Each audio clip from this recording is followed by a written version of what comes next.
Today was April 25th, 2025. Officially, that was the first day of the NFL draft, the first and second round. We all knew that Travis Hunter was going in the first 5 picks, but no one suspected him to go 1 or 2. Many people thought he was going to go 5 or 6, but the Jacksonville Jaguars traded up and they took Travis Hunter with the number 2 pick. And what does that mean?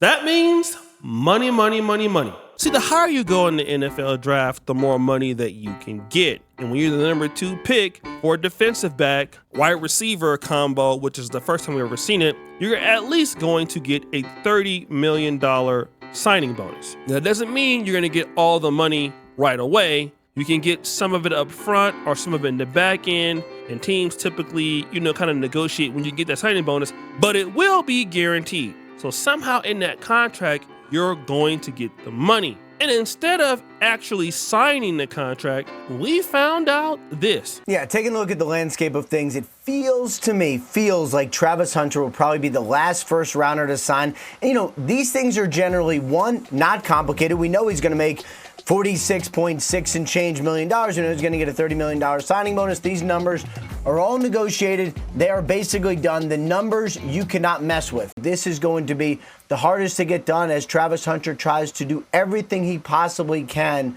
to maximize his deal, not just right now, but in the 3rd year and the 4th year. I don't expect a holdout. We rarely see a holdout. Shout out to Ian Rapoport. Now, Ian Rapoport is saying that, hey, Travis Hunter will be the last person to sign this contract, and he doesn't expect a holdout. We rarely ever see a holdout. But wait a minute.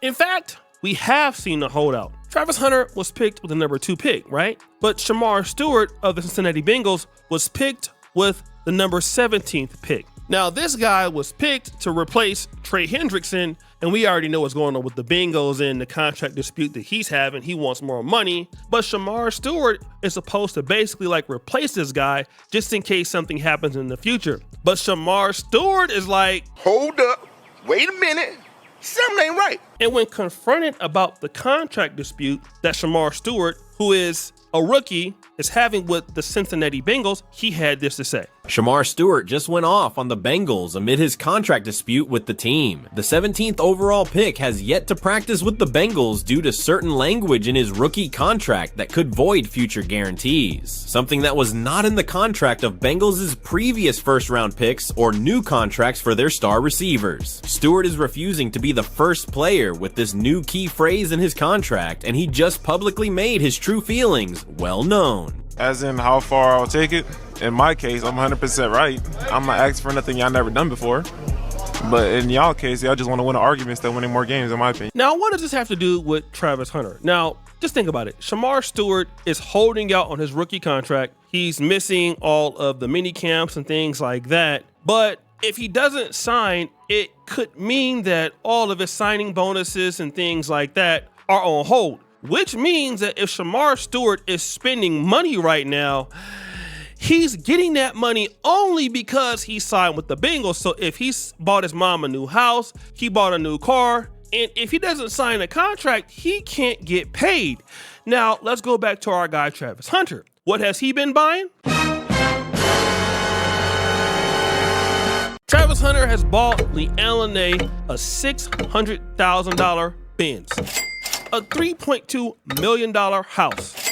Now stop the show. And I know he has brand deals. I'm pretty sure about that. But that money that he got, I'm pretty sure it hasn't come from the money he was having when he's at Colorado. I'm pretty sure that. Yes, he has brand deals and all of this, but what he's doing is he's spending money right now that he just really doesn't have. And what happens if he needs to somehow hold out like Shamar Stewart? And then the question is, when do you get that money? He's right, And here's another thing. Think of for influencers like Vine, that what happened to Vine, or TikTok potentially getting banned in the US. The other thing is that you might be fleeting. Hey, you might get canceled. You might not want to do this forever. You might retire. Like, you might not want to make YouTube videos for the next 30 years. So one of those two things can happen to you, or will happen to you, which brings me into my second point. How many influencers do you know, or athletes do you know, that have really stayed relevant long term? It's a very small proportion of them, right? If you think of someone like in athletics that's still famous, they're probably doing something to keep themselves relevant. Like if we think of Shaq went and did like 1 billion different things to stay relevant. But that's not every athlete that you can think of. That's not every person that's ever been on a sports team. It's a very small number. And that's why I say I think most influencers will go broke. The thing also is this, guys. Influencers and athletes have just about a short time, in the spotlight. Now, again, we've seen people like Shaquille O'Neal, she mentioned that, and you have your people such as, Paul Pierce now. I mean, you see Gilb's Arena and other people, Shannon Sharp, they're doing all kind of different things. And even on YouTube, the influencers that were hot like in 2019, 2020, they're no longer there. But guys like academics or even your boy O'Shea Duke Jackson, we can always kind of be around because of the niche that we choose, which is something that's trending news. As long as they're trending and we're trending, we'll be all right. But not every person that's a celebrity can do that. Not every athlete. You have to make these changes. And when you're spending money that you don't have and your career could be cut and you don't sign a prenup, this is all bad. Now, they expect that Travis Hunter could be the last person to sign his rookie contract. But again, it's setting a bad habit. And I think all of us got to look at it like that. How many times do you know dudes or people that spend money that they don't have?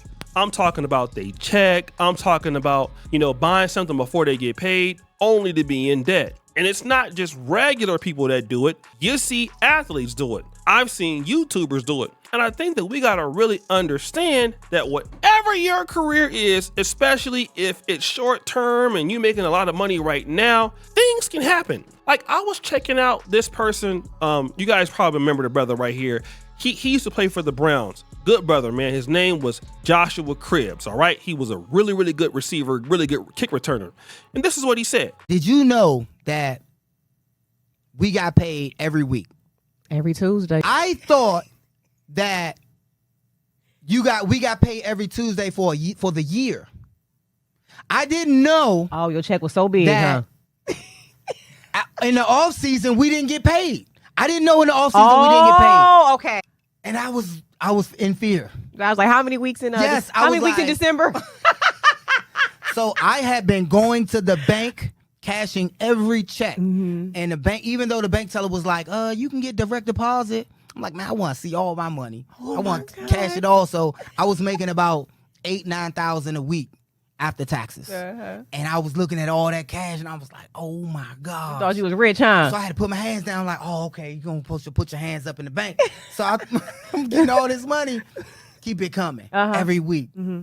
Friends coming in town. Now, this is a podcast that the brother has with his wife, and shout out to the brother, right? Because he's saying some real stuff. He got paid every week, and he thought that money would be there all the time. But you know what he found out? Like, oh, shoot, during the off season, you don't get paid. So a lot of these guys are making $10-11 million a year, and you only getting paid throughout the season. And the football season typically is like September to like January, and you're getting all your money up front. But the other 8 months of the year, you're not getting your money. And then, you got taxes, and then you got begging ass, broke ass family members and all kind of other stuff. I mean, it's not like so consistent, right? So the idea is spending money that you don't have when you're in a league that's inconsistent and then you didn't sign a prenup. All this is bad news. I would tell anybody, all right? First of all, and I have a lot of folks that come over to see me in Uganda or in Africa or visiting Kenya, and they're always like, well,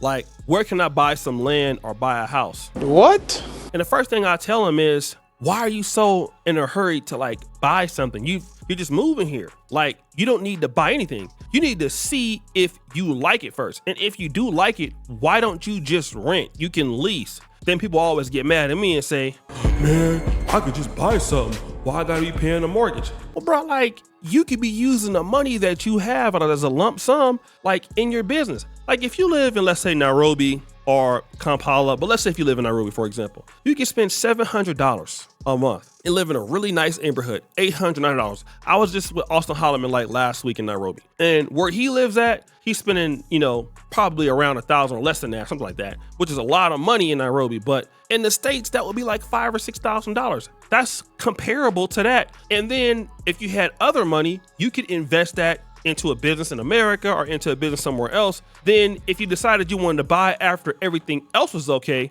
you'd be fine. You wouldn't need to do that. But sometimes people decide like they're going to buy everything up front, their houses, big cars, and you haven't even signed everything else. And if you have a truck, you can just lease that too. If you have a house, you could just lease that too. And then when you get your financial footing on, if you wanted to buy something, you can then buy it then. But I think that these athletes and their money mismanagement, typically they find themselves broke within like 3 or 4 years after playing, and these are the decisions that make them broke. Hey, you're always not going to be able to get a Snickers commercial, Travis Hunter. You're always not going to be a top guy in the business. You're going to get old one day and need to go ahead and do something different. And I understand people are like, well, let him live his life right now. But all of us got to think about that. What's the next plan? So guys, what do you think? It's your boy, Shady Jackson. I'm back editing another episode of The Celebrity Junk. I appreciate you for all that you do. Subscribe, hit the bell. We're out.